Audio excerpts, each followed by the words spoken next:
How's it going, guys? Today we're looking at WLL. Crazy stock today. As of right now, up 187%. We'll first start out with the support here. If it's got to stay above VWAP, it's pumped up, so many people are going to think it's a pump and dump if it doesn't stay above the VWAP. First resistance up there at 122 area, and then up there at 140.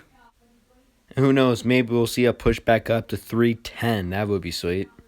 Go to the trading room here. Wow, look at all that volume. Orders are still flooding in even after hours here.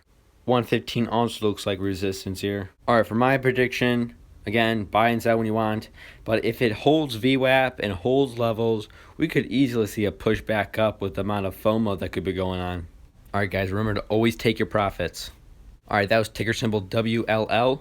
Thanks for watching. Give the video a like, subscribe if you haven't, comment down below. And I'll see you in the next one. See you guys.